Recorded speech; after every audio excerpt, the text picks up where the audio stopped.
Moin! In diesem Video zeige ich dir, wie wir unsere Dashboards im Analytics-Modul benutzen können, um Kennzahlen zu erkennen und zusätzlich auch Filterungen vorzunehmen. Auf der linken Seite unterm Berichtswesen findest du 3 verschiedene Dashboards: Gesamtüberblick, Umsatzanalyse und Lageranalyse. Diese gehen wir jetzt einmal kurz durch und schauen uns die entsprechenden Möglichkeiten an. Im Gesamtüberblick sieht man generell Informationen, die für einen interessant sein könnten, wie beispielsweise die Anzahl der versendeten Pakete, offenen Aufträge, offenen Forderungen, wie viel fakturiert wurde und ähnliche Kennzahlen. Wichtig zu wissen ist, dass ihr bei jeder einzelnen Kennzahl eine kleine Hilfebox habt, wo drin steht, welche Informationsgrundlage genutzt wurde. Das heißt, Pakete zu versenden ist beispielsweise die Menge der Pakete, die noch nicht verschickt worden sind, aber noch rausgehen sollten. Hierbei geht es auf den Versandstatus und danach, dass es noch keine Tracking-Informationen gibt. Ähnlich seht ihr es hier beim Deckungsbeitrag. Es ist rein der Nettoumsatz minus dem Wareneinsatz. So könnt ihr bei jeder einzelnen Kennzahl, die ihr habt, verstehen, was genau dahinter steckt und wie eine Berechnungsgrundlage, also welche Berechnungsgrundlage genutzt wurde, um diese Zahl zu errechnen. Ihr habt bei jedem Dashboard die Möglichkeit, verschiedene Filter oben rechts einzustellen. Das heißt, ihr könnt schauen, wollt ihr auf Auftrags- und Retourenbasis oder auf Rechnungs- und Gutschriftsbasis arbeiten. Ihr könnt zusätzlich nach einem Projekt filtern, wenn ihr möchtet. Wenn nicht, könnt ihr das natürlich auch lassen. Und zusätzlich könnt ihr euch aussuchen, in welchem Zeitraum ihr das Ganze sehen möchtet. Also im Wochenzeitraum, im Monatszeitraum, im Quartal und im Jahr. Währenddessen gibt es auch einen entsprechenden Vergleichszeitraum. Ich setze das mal beispielsweise aufs Jahr. Das heißt, ich kann immer sehen vom letzten Jahr, Monat, Woche oder ähnliches oder dieses. Das heißt, ich schaue mir die Zahlen von diesem Jahr, von 2026 an und zusätzlich kann ich einen Vergleichszeitraum nutzen vom Vorjahr beispielsweise. Das heißt, ich kann von Jahr zu Jahr vergleichen, wie mein Wachstum steigt beispielsweise. Natürlich können wir das Ganze auch monatlich machen. Das heißt, hier können wir sehen, okay, ich rechne vom diesen gesamten Monat ab und vergleiche ihn mit entweder dem Vorjahresmonat oder beispielsweise mit dem Vormonat, das heißt Februar 26 oder März 25.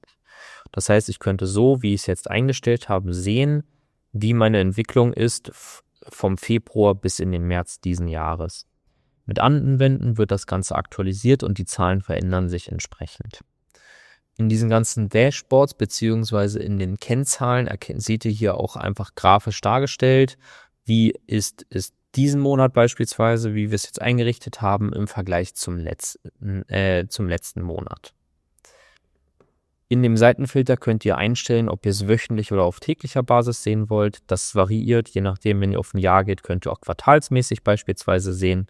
Das heißt, wenn ich aus täglich setze, dann ist hier eine ganz, ganz andere Kurve pro Tag, wie ihr hier im kleinen Pop-up seht, wie als wenn ihr es pro Monat bzw. pro Woche seht. Neben dem Gesamtüberblick gibt es auch die Umsatzanalyse. Das heißt, hier geht es wirklich rein um Nettoumsatz, Wareneinsatz, Deckungsbeitrag und ähnliches. Und zusätzlich habt ihr eine komplette Umsatzaufschlüsselung pro Produkt, was sehr interessant sein kann, um so eine kleine Rennerliste zu sehen, welche Produkte bei euch am meisten Umsatz machen. Auch hier gibt es entsprechend dieselbe Filterlogik. Das heißt, die gehe ich jetzt nicht nochmal durch. Das ist 1:1 dasselbe. Es ist filterbar. Das heißt, hier nicht nur auf Projekt, sondern auch auf Artikel, Land- oder Kundenbasis oder ähnliches. Das heißt, ich könnte explizit nach einzelnen Produkten, Kunden, Ländern oder ähnliches suchen. Das heißt, wenn ich jetzt sage, ich möchte alle Verkäufe in Österreich beispielsweise sehen, könnte ich das durchaus tun. Ich bin mir jetzt nicht sicher, ob ich welche in meiner Instanz habe, aber anscheinend schon. Das heißt, das sind jetzt nur meine Umsätze in Österreich beispielsweise. Hier oben sieht man dann auch entsprechend, wenn Filter entsprechend aktiviert sind, welchen Zeitraum ausgerechnet wird und welcher Basis das zur Grundlage liegt, damit ihr auf jeden Fall abgeholt seid und wisst, was genau schaut ihr euch denn da gerade überhaupt an.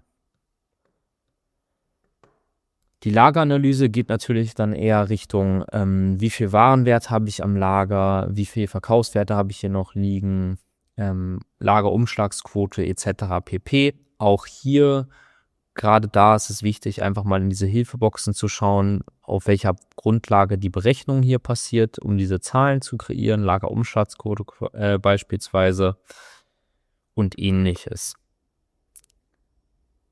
Genau. Schaut da gerne mal rein, nutzt die Zahlen. Denkt dran, diese Filter hier entsprechend fleißig zu nutzen. Ihr habt hier Möglichkeiten, euch das ein bisschen ins Verhältnis zu setzen zwischen den Monaten, Wochen oder Jahren, um eine entsprechende Entwicklung einzusehen. Und auch gerade in dem Umsatzanalyse-Teil habt ihr auch die Möglichkeit, deutlich mehr Filtermöglichkeiten zu machen. Das heißt, nutzt das gerne aktiv.